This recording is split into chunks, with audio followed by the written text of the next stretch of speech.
माजी राज्यमंत्री बच्चू कडू यांच्या नेतृत्वाखालील प्रहार संघटनेचे पुकारलेल्या राज्यव्यापी चक्काजाम आंदोलनाला प्रतिसाद देत राहुरी शहरातही गुरुवारी 24 जुलै रोजी शेतकऱ्यांनी आंदोलन केले।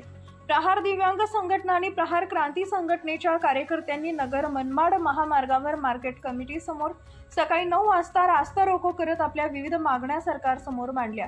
यावेळी आंदोलनकर्त्यांनी पोलीस निरीक्षक संजय ठेंगे यांना मागण्यांचे निवेदन दिले। यात प्रहारचे संस्थापक अध्यक्ष बच्चू कडू यांनी गेल्या 6 महिन्यापासून शेतकऱ्यांसाठी केलेल्या विविध आंदोलनाचा उल्लेख करण्यात आला आहे। सरकारने फक्त आश्वासने दिली असून शेतकऱ्यांच्या मागण्यांकडे दुर्लक्ष केल्याचा आरोप या निवेदनात करण्यात आलेला आहे। शेतकऱ्यांची सरसकट कर्जमाफी, शेतकऱ्यांचा 7/12 उतारा कोरा करण्यात यावा, रोजगार हमी योजनेअंतर्गत खर्च, पेरणी ते कापणीपर्यंतचा खर्च महात्मा गांधी राष्ट्रीय ग्रामीण रोजगार हमी योजनेतून मिळावा, शेतमालाला योग्य हमी भाव मिळावा, दिव्यांगांना दरमहा 6,000 रुपये पेन्शन मिळावी, दिव्यांगांना घरकुल योजनेचा लाभ मिळावा।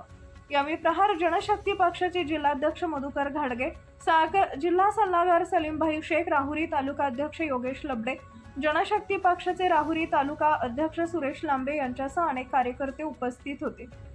तसेच प्रहार जनशक्ती पक्षाचे जिल्हा उपाध्यक्ष अप्पासाहेब ढूस, स्वाभिमानी शेतकरी संघटनेचे जिल्हाध्यक्ष रवींद्र मोरे आणि प्रकाश डेटे यांनीही या आंदोलनात सहभाग घेतला। यावेळी प्रहारचे कार्यकर्ते मोठ्या संख्येने उपस्थित होते। इंडिया न्यूज R7 राजेंद्र उंडे, राहुरी।